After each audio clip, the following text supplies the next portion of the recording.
You know, vinyl wrapping a car is a lot more than simply watching a 10-minute video on YouTube. I've spent countless hours already getting my Crown Vic ready to be wrapped, and I'm still not quite there yet. I've only just begun the wrapping process. But in this video, I'm going to show you the real-world effort and process of taking a Crown Victoria and vinyl wrapping that car.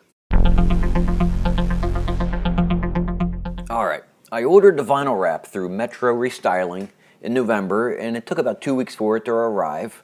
It's a 3M brand material that's custom printed, and I selected their Jumbo Urban Camo print.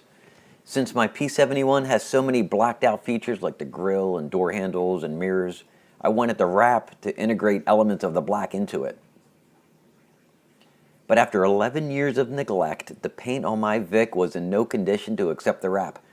It took a thorough clay barring of the entire body to clear off the paint contaminants, the sticker shadows, and even the globs of silicone left on the paint after the car was decommissioned.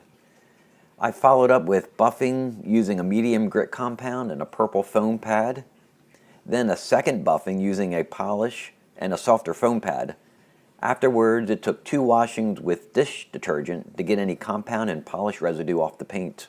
So getting the paint prep to accept that wrap took about 4 hours. Once that was completed, then it was next to stripping the body. And the more you can take off, of course, the better the outcome's going to be. Removing the door window molding is simple, with first removing the single acorn nut on each molding strip, and then lifting up.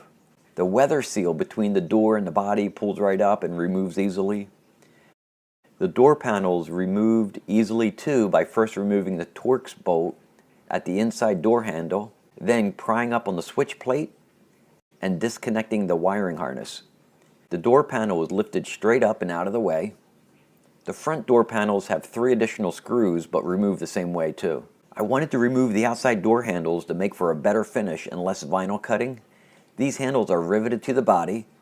I took a center punch and popped out the rivet pins. With both pins out, I drilled out the rivets. I found using a step bit and working the drill in a circular motion made quick work of the rivets too. Inside the door, I saw these yellow retainer clips that connect the door handle linkage to the latch plate. Once popped loose, and with a slight tug upwards, the door handles wiggled right off pretty easily. The brake lights have 3 nuts that hold them onto the body, and you get to them through the trunk. Once off, the bulbs are removed by twisting the sockets. On the front cornering lamps, there is 1 external screw, and there's 1 bolt inside the header panel that can only be reached by first removing the headlights. The access is super tight, and there's barely enough space to get 2 fingers in there to catch that bolt. Afterwards, it was another scrub down to get the 11 years of dirt and debris out of all those nooks and crannies. So breaking the car down took about 4 hours. But after breaking it down, I had to reassemble it, drive down to my buddy Paul's house, who offered to help me, and that was about an hour away. Once there, it took another hour to pull the bumpers off, as well as that last door handle.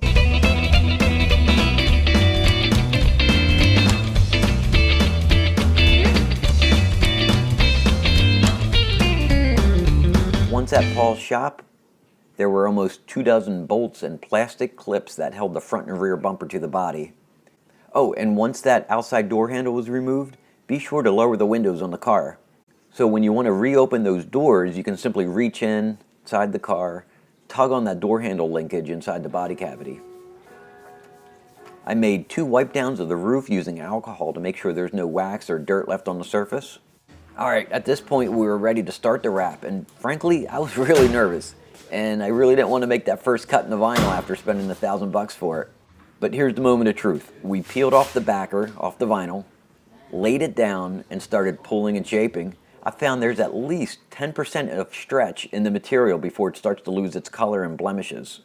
Anyway, it was way stickier than I expected, and way more difficult to deal with than I expected. The temps inside the garage were close to 60 degrees or so, and I was trying to be pretty delicate with the material in fear of maybe ripping it. I also didn't think the old cop car stickers on the roof would be an issue once the roof was wrapped, but I was surprised by how thin and how conforming this vinyl lays. Every single bump and blemish in the paint seems to show right through the vinyl.